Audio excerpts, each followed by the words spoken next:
Bienvenue sur ma chaîne YouTube, nous sommes sur GIMP, la version 2.10.36. Alors, l'objectif de cette vidéo sera de s'amuser à prendre une photo de Paris et s'amuser à changer l'eau. Donc voilà, c'est très facile, je vous montre ça en quelques étapes. Si à la fin de cette vidéo vous rencontrez des difficultés, n'hésitez pas à me le dire en commentaire.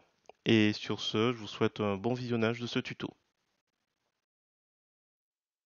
Alors, on continue. Ça, c'est la précédente vidéo. Donc, j'ai juste redressé la tour Eiffel, mais pas avec les outils habituels.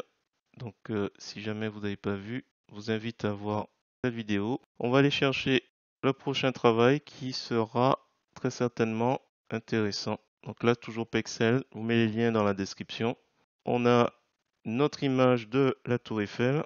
Alors, je vais mettre Paris, origine, origine. Je vais créer une copie. Paris, modifier. Celui-là, je veux le modifier. Le précédent, c'est juste avant. Fichier, ouvrir en tant que calque. On va chercher une image. J'en ai plusieurs. Je vais prendre celle-ci avec une belle plage. Alors, je vais mettre plage. Je vais réduire. Donc, il se met tout au-dessus, hein, tout au-dessus de la pile. Je vais réduire l'opacité à environ de 50%. Je vais prendre l'outil de déplacement et on va le déplacer pour qu'il couvre. Alors, pour qu'on puisse avoir notre bonhomme comme il faut. Donc, à peu près ici. Donc, il est là. Quand on le met un peu à droite, un petit peu centré. Peut-être pas centré. On va le déplacer un petit peu. Bon, il y a des limites.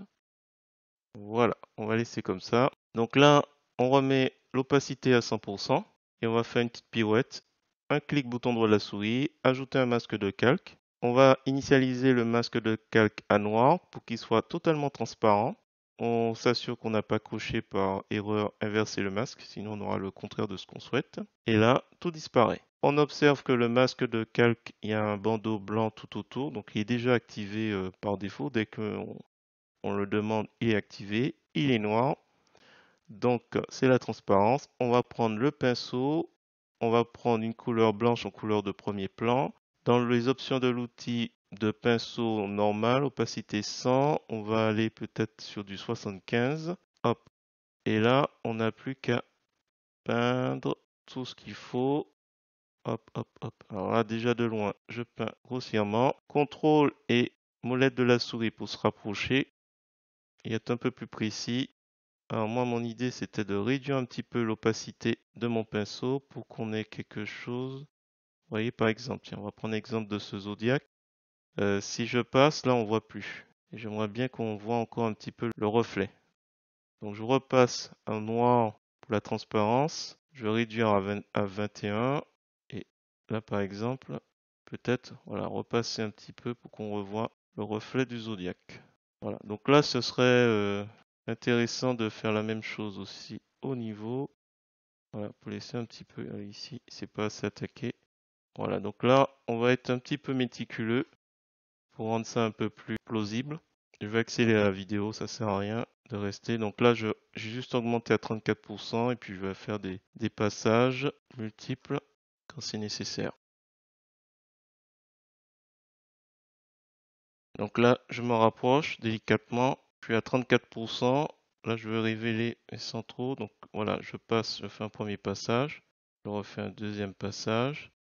Je reviens un peu sur ce que je suis sûr. Donc si jamais je suis été trop loin, je remets la couleur noire. Et peut-être j'abaisse un petit peu l'opacité pour faire révéler un petit peu le... Voilà. Et puis on revient, on continue.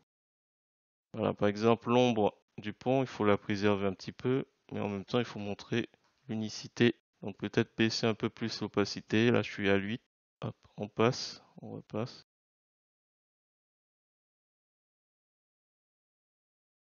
On va s'arrêter là. Je fais un clic bouton droit de la souris, calque aux dimensions de l'image pour que la bordure là, ne se voit plus. Et je pense qu'on peut s'arrêter sur cette image. Alors, toujours cette possibilité, j'avais créé un calque Paris modifié. C'était pour augmenter un petit peu la saturation, donc couleur, saturation, teinte et saturation. Et on peut peut-être jouer alors, augmenter un petit peu la saturation par rapport à l'eau, l'intensité de la couleur plutôt, et peut-être jouer sur teinte. Le bleu du ciel est un petit peu trop... Hop, alors, peut-être pas dans ce schéma, un petit peu. un petit peu. Je vais peut-être baisser la luminosité. À voir. Bon, là, on chipote un peu. Voilà, s'il faut. Alors, je sais pas si jusqu'où je peux me permettre d'aller avec la teinte. Machin bleu. Ouais, on va rester sur ça. Allez, validé. Voilà, c'est terminé. Assez rapide. Si vous avez trouvé intéressant cette vidéo, je vous remercie de mettre un pouce vers le haut et de me laisser un commentaire. Et sur ce, je vous dis à bientôt pour d'autres tutos.